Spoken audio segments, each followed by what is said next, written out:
नमस्कार शेतकरी मित्रांनो, स्वागत आहे तुमचं आपल्या कृषी बाजार भाव या यूट्यूब चॅनलवर। बघा शेतकरी मित्रांनो, आजचे सोयाबीन बाजारभाव लाईव्ह या व्हिडिओच्या माध्यमातून आपण बघणार आहोत।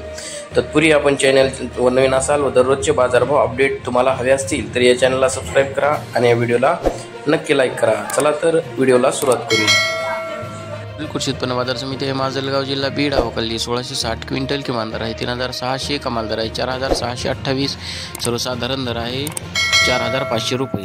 यापुढील कृषी उत्पन्न बाजार समिती आहे अमरावती अवकल्ली 5913 क्विंटल किमान दर आहे 4000, कमाल दर आहे 4450, सर्वसाधारण दर आहे 4225 रुपये। यापुढील कृषी उत्पन्न बाजार समिती आहे नागपूर अवकल्ली 3018 क्विंटल किमान दर आहे 4000, कमाल दर आहे 4711, सर्वसाधारण दर आहे 4533 रुपये। यापुढील कृषी उत्पन्न बाजार समिती आहे जालना अवकल्ली 11742 क्विंटल किमान दर आहे 3400, कमाल दर आहे 5100, सर्वसाधारण दर आहे 4500 रुपये।